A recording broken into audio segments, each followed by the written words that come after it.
from the start, this has been the way that I felt about Twilight. How Twilight normalizes abuse. The Twilight Days warning.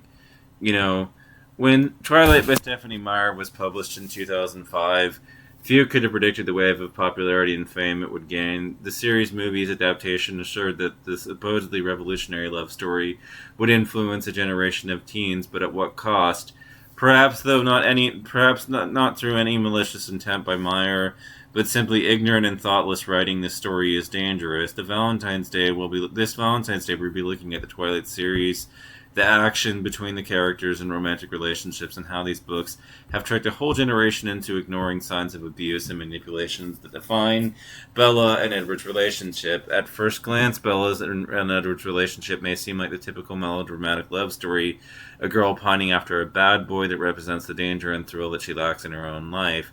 However, even a slightly more attentive reading of the book will reveal that throughout the course of the series, Edward gaslights Bella multiple times, stalks her, isolates her from family and friends, makes her feel unable to speak her opinions, micromanages her decisions and free will, and is unapologetically possessive. He leverages their age difference over 100 years from the moment he meets young Bella to dominate her. Bella's character is primarily defined by her love for Edward, who returns her affection by treating her badly.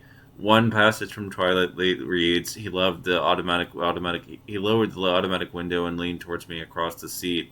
Get in, Bella. I didn't answer. I was mentally calculating my chances of reaching the truck before he could catch me. I had to admit they weren't good. I'll just drag you back, he threatened, guessing my plan. In this context, Edward's threatening nature seems far less protective and far more dangerous. The text sends a message to young, impressionable teens that if a partner treats them in this manner, it's okay because it's out of love. Edward spies on Bella, listens in on conversations with her, and follows her wherever she goes, constantly trying to control who she is with and where she is. When forbidding her from spending time with Jacob, a rival, Edward simply tells her no werewolves. When Bella objects, he replies, Then I'll have to stop you. Bella thinks to herself, he sounded utterly confident that this wouldn't be a problem, and I was sure he was right. In any other context, this behavior would be considered dangerous, restrictive, and outright terrifying. But because it's presented under the lens of romance, it's ignored. This red flag is glossed over. Meyer portrays Edward's obsession as something to be admired and that young teenage girls should consider sweet and protective. Instead of red flagging an unhealthy relationship, Meyer normalizes it. Her storylines are tone deaf to the damaging influence it may have on a young audience. Bella and Edward's tumultuous attachment isn't the only questionable portrayal of romance in the series. Bella also experiences similar behavior from Jacob, her supposed best friend and werewolf, who constantly insists Bella loves him and relentlessly pursues her despite her insistence that they stay friends. When Bella tells Jacob that she loves him platonically, he responds with, I know, he breathed. His arm tightened automatically around my waist. You know how much I wish it was enough. Another couple, Sam and Emily, features a backstory in which Sam became so enraged with Emily that he attacked her and permanently scarred her face, yet she stays with him. In the story, the incident is blamed on his werewolf qualities, and Meyer does not seem to understand the seriousness of absolving Sam of any responsibility for the abuse and the figure band of his significant other. Additionally, the werewolves also take in something called imprinting, meaning that male werewolves will find a female to imprint on, something akin to soulmates, even if the female party does not reciprocate their romantic feelings. The story device was used in a way that almost justifies the continuation of Sam and Emily's relationship. This removes the free will of the female werewolf characters because simply getting over imprinting isn't an option.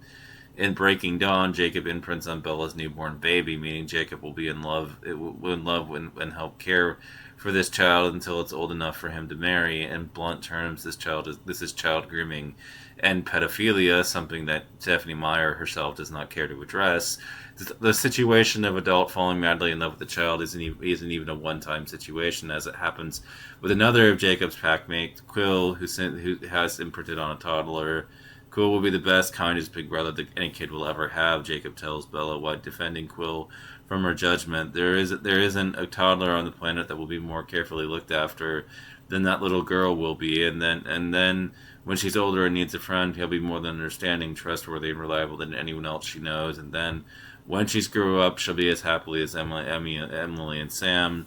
Meyer not only romanticizes physically and mentally abusive relationships, but seems to be unaware of her absolutely horrible glamorization of child abuse as well. These aspects of the book become even more disturbing when one considers that Bella was a young teenage girl when she met a century older Edward, making it very easy to interpret their relationship as a grooming narrative as well. Meyer continues to leech off the lifeblood of the Twilight franchise even today. Her latest book, Midnight Sun, is an iteration of the first Twilight novel from Edward's perspective. One might have hoped this book would update the story with acceptable cultural norms, at the very least acknowledging Edward's behavior and indicate that Meyer realizes the harm her books have caused. These hopes, however, were brutally smashed when more than half the book proved to be Edward stalking Bella. Meyer does not care to take responsibility, let alone apologize for the negative and harmful ideas her books have pushed onto a young, impressionable audience. Hopefully Midnight Sun will be the last chapter in the Twilight saga. That way, this Valentine's Day, young adults will have access to newer and better stories that feature healthy and fulfilling relationships. From the start, this would be an article that the type of article that I would have penned back in 2010. You know, from the very start, the one thing that I found absolutely unforgivable, that was an element of this series that was something that I just was so unforgivable that it could not be overcome or overlooked, was the fact that Edward and Bella's relationship was an abusive one, fundamentally. Edward abuses Bella, and Bella is really actually, when you read it in its plain text, a shitty person anyways. You know, I don't go after her, you know, alone in my criticism. You may have seen me read some other people's criticism of Bella into this whole thing, but I've also pointed out that, you know, this is such an obvious self-insert, and, you know, because I can attack Twilight from multiple angles. I can point out that Bella is a fucking Mary Sue, but, you know, on top of all that, Mary Sue is toxic from a feminist lens, too, because, you know, she's like the only thing that's special about Bella is that she got picked by Edward. You know, that's a great message to send to women. You know, the only exceptional thing about you is that, you know, you've been chosen by that one boy that's super special. You know, like you need a man in your life to fulfill you. Like that's a message we want to be sending young women. You know, and everything. Meyer is a toxic influence on women and young girls and everything, and you know, because unfortunately, you know, people like me got drowned out by the chorus of vampires sparkle, you know, and everything. You know, I'm just face palming. You know, people think it was just a bunch of sexism and people hating anything women love. No, I hate Twilight because of the fact that it's super popular with women. And on top of that, the relationship in it is exactly the kind of relationship that every woman in the world should avoid like plague. It's toxic. I view it as having put, you know, a fucking spell over women that blinded them to the obvious truth. So many of them. Edward is creepy, controlling, and abusive, and Bella is a hollow shell of a human being, and yet everybody just trips all over themselves, you know, to love her when she didn't do a damn thing to earn any of it, and everything is just handed to her on a silver platter. You know, she's a fucking Mary Sue of the worst order, so this is both bad writing, and it features a prominently toxic relationship. See, the thing about me is that I like romance.